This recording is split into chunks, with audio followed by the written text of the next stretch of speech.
Bom dia, boa tarde, boa noite. Bem-vindos ao nosso podcast. Nós estamos aqui para falar da BCE, a Biblioteca Central da UNB. Meu nome é Caian e eu sou do curso de Audiovisual.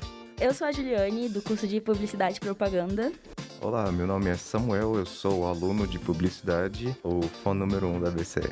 Olá, meu nome é Dak e não estão me permitindo fazer piadas de duplo sentido. Problemas aí. Opa, eu sou o Vinícius Jucá e eu também sou um grande fã da BCE. Oi, eu sou a Yumi, eu também faço audiovisual e é isso.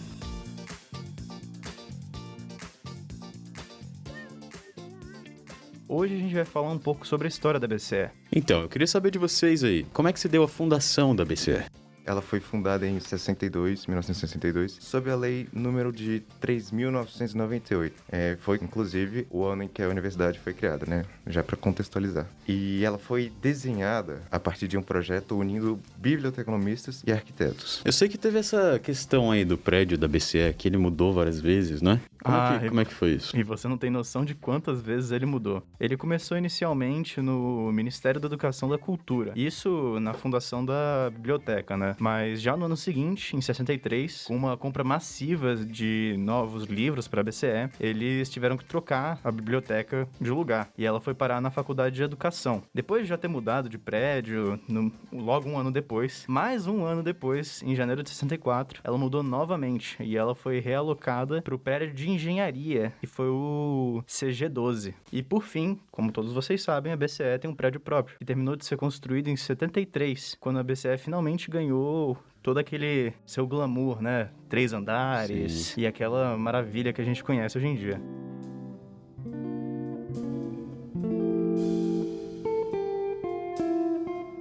E como é que foi a BCE durante o período da ditadura militar? O que mudou na BCE?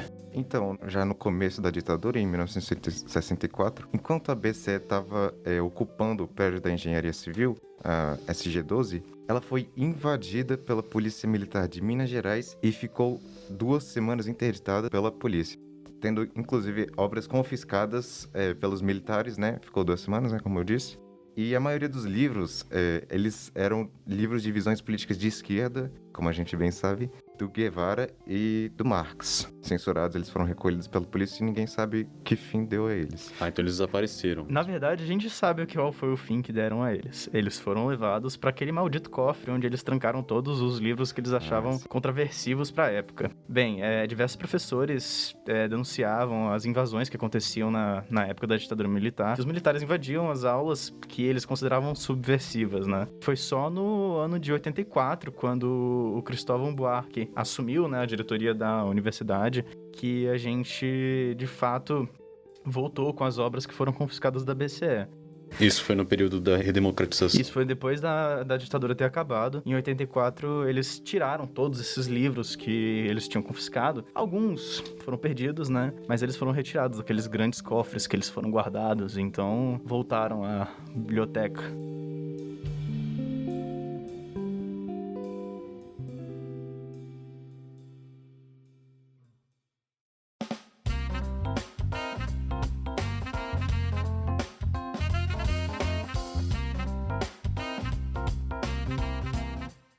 O que temos aí para o acesso, Juliane?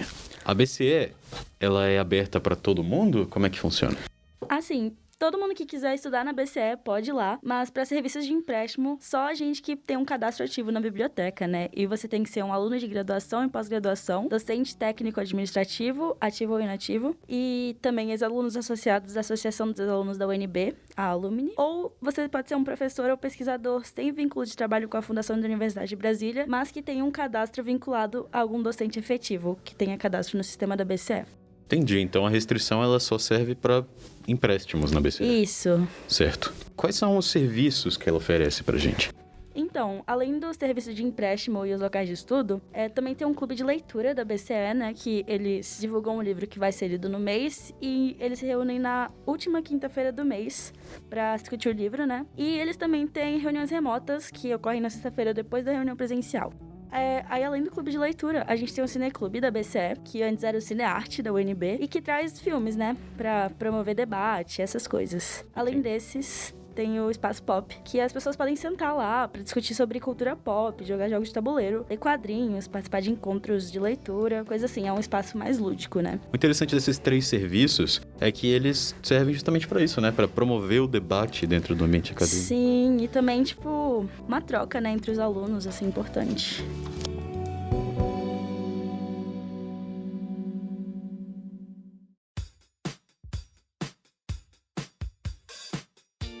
Além disso, a BCE também oferece algum curso de capacitação, alguma coisa desse tipo? Sim, a BCE tem 8 cursos de capacitação online.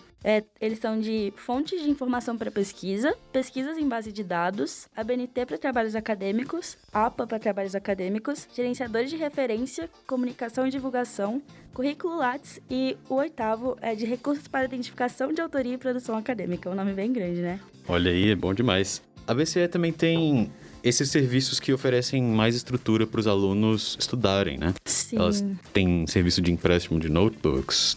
Como é que funciona isso?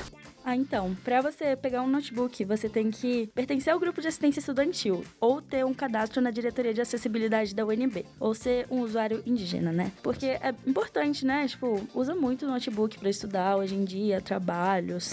Essa questão da inclusão digital, ela veio Sim, bem importante. bem forte, né? Tem também scanners de autoatendimento, né? Sim, para digitalizar qualquer documento do acervo gratuitamente. E com relação aos atendimentos individualizados, como é que isso funciona? Então, você pode enviar um e-mail pro informações sem o C cedilho, sem o acento, .bce@unb.br. Então é informacois.bce. E lá você pode mandar demandas, assim, da comunidade acadêmica, tirar dúvidas, requisitar acesso a alguma parte específica do acervo, por exemplo, a Colesp, né, que é de coleções especiais, ou sugerir algo para a BCE. Então é isso. Se você quer sugerir alguma coisa ou precisa de um atendimento individualizado, informacois.bce@unb.br. Isso mesmo.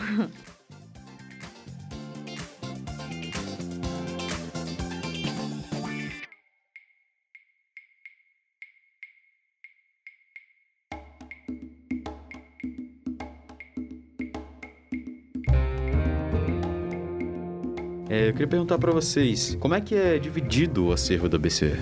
A biblioteca, ela possui um acervo de aproximadamente 1,5 milhão de itens. Não são só livros, mas também periódicos, jornais, etc. O acervo se divide em 6 coleções. O acervo geral, onde todos podem consumir. Todos têm acesso ao acervo geral. Coleções especiais, obras raras, periódicos, os jornais e referências. O acervo geral é onde tem um acervo principal, onde qualquer livro está disponível para consulta e empréstimo. Os visitantes da biblioteca podem acessar a qualquer momento. Qualquer pessoa, sendo servidores ou não, podem entrar. Porém, o empréstimo só é feito para servidores e alunos da UNB. Isso, como a gente tinha falado aqui anteriormente. Isso. E com relação às obras raras, como é que funciona?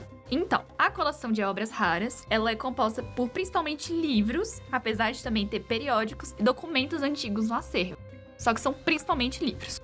E como é que funciona o acesso? A gente pode ir lá e mexer nas obras raras? É necessário um agendamento por e-mail. Mas a gente tem acesso mesmo? A gente pode chegar lá, pegar um livro? Como é que funciona? Não, porque as obras são raras, né? A gente tem que cuidar. Então, o que acontece? Pro manuseio dessas obras, as que a gente tem um acesso mais fácil são só uma pequena amostra. Se eu não me engano, é apenas uma estante que eles colocam pra gente poder dar uma olhada, pra gente saber como funciona mais ou menos, o que eles têm disponível.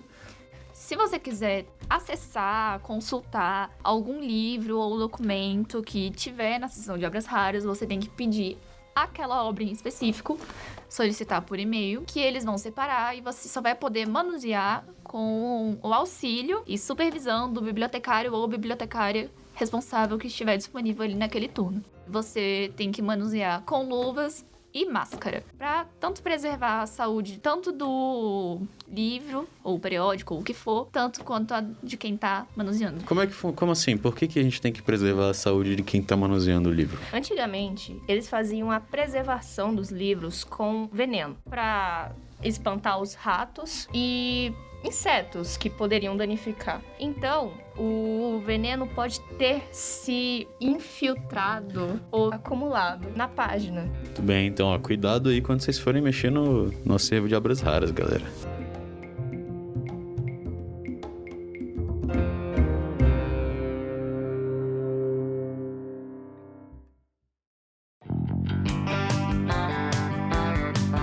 Como é que é feita a seleção de livros da BCE?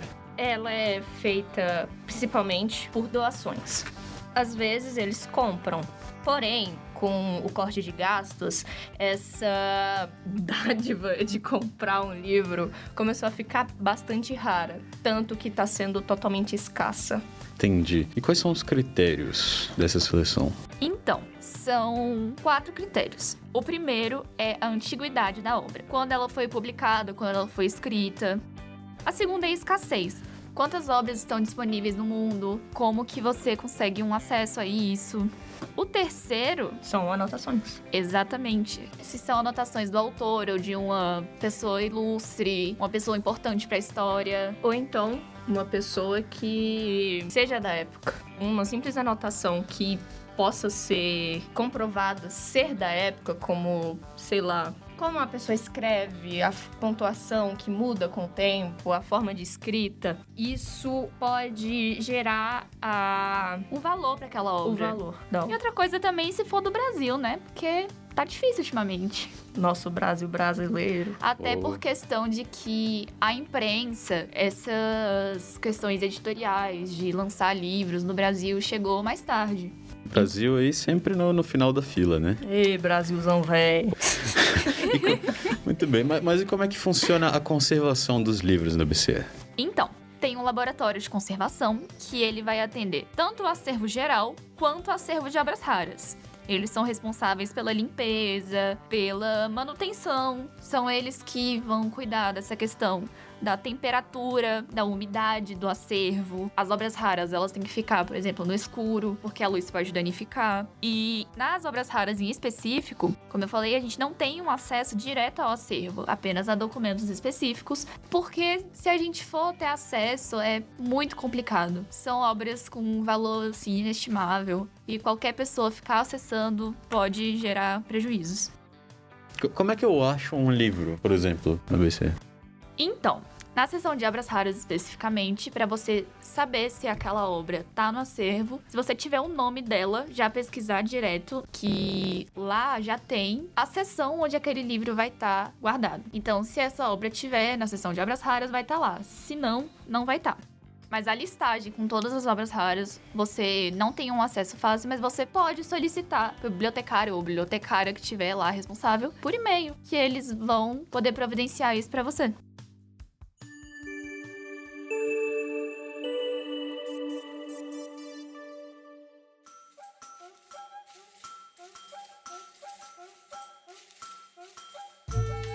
Queria perguntar para vocês sobre a Colesp. O que é a Colesp em si? O que ela faz? A Colesp é uma coleção que o nome já diz, coleções especiais. É isso que diz essa sigla. Ela é um setor, né, responsável por coleções bibliográficas, multimídias, como DVD, vinil, VHS, CD.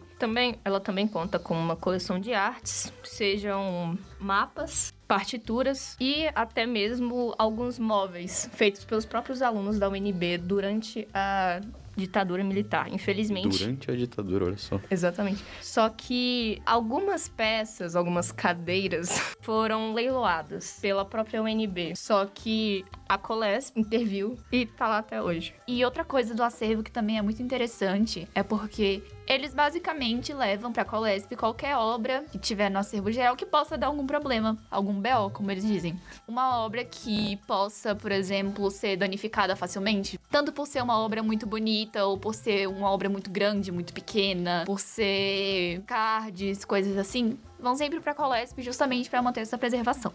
E a Colesp, ela também é restrita, como as obras raras, ou a gente tem acesso aí? Então, você também precisa marcar uma visita, agendar por e-mail, mas não é tão difícil quanto obras raras. Você pode já mandar um e-mail que no mesmo dia, geralmente, eles respondem e o acesso lá é muito, muito simples. Você vai, eles te atendem com muita tranquilidade. É só chegar lá. Chegando. Eles são muita gente boa, eles vão te atender, vão te mostrar como funciona tudo. Inclusive, eles contam que muita gente vai lá pra escutar vinil até hoje. Olha só, vinil. E eles falam muito de vinil. Os responsáveis pela Colesp? Sim. E o objetivo da Colesp, no geral, seria... É a dinamização das obras. No caso, seria melhorar o consumo, aumentar o consumo dos alunos ao acervo da Colesp. Facilitar também, né, o acesso. Porque quando a gente quer uma coisa diferenciada, se a gente for procurar no acervo geral, vai ser mais difícil. Então, geralmente, elas já estão lá na Colesp. Mostraram pra gente um livro muito bacana sobre técnicas de tortura medieval no Brasil. De bruxas. Uau! Além de várias árvores genealógicas de bruxa. Até também uma pessoa que foi lá e descobriu que a a avó dela era uma bruxa. Ô, louco! E é um livro brasileiro, então, tipo, esse tipo de coisa que a gente não teria um acesso muito fácil tem lá na Colesp. Então tá aí, se você quer saber sobre tortura medieval, ancestrais bruxos, dá uma olhada lá na Colesp. Além do mais, eles também são responsáveis pela consulta de outras universidades ao acervo da UNB. Eles contaram pra gente que um livro sobre máscaras chinesas, se não me engano, né? Máscaras chinesas. Que ele foi retirado do acervo geral justamente por causa dessa questão de BO e foi levado pra Colesp. Outra universidade,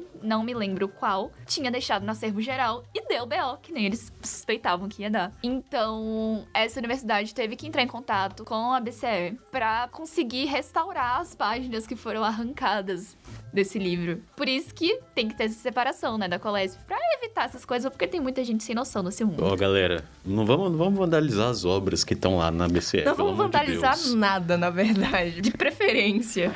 Não, aí também... Enfim, esse não é o assunto desse podcast. Podcast. Com relação aos projetos da Colesp, eu queria saber de vocês, quais são eles? Tem o Cine Club, que é onde Eles debatem sobre filmes. É como um clube do livro, mas de filmes. Sim, nós mencionamos ele aqui na parte dos serviços oferecidos. Sim. E quem Organiza, fiscaliza. É a Colesp, eles que são os responsáveis. E eles estão com um projeto novo, viu, gente? Daqui vai falar aqui pra gente. Exatamente. O empréstimo de DVD, exclusivo nesse podcast. O empréstimo de DVD não tem data ainda, mas está sendo providenciado. Vai liberar o empréstimo de DVDs antigos e também alguns recentes, talvez, que tem lá. Então, olha aí, você que ainda tem algum aparelho de DVD em casa, tá chegando o projeto novo. E também a Colesp, ela é responsável pelas gravações de audiobook. Todos esses livros que pessoas com deficiência visual não poderiam ter um acesso muito fácil, a Colesp grava esses audiobooks pra facilitar, né? Tentar aí ajudar um pouco a acessibilidade Olha, dos agora- alunos e servidores. Agora até eu fiquei interessado, hein? Vou procurar. Vou procurar a Colesp. Gravação de audiobooks. Come on.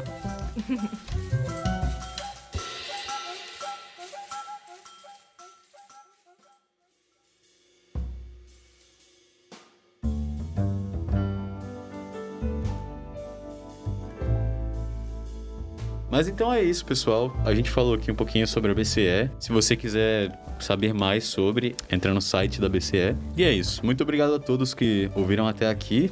Bom dia, boa tarde, boa noite. Terminamos aqui. Vamos? Obrigado, pessoal. Vamos embora. É isso. Quero tomar banho. Valeu.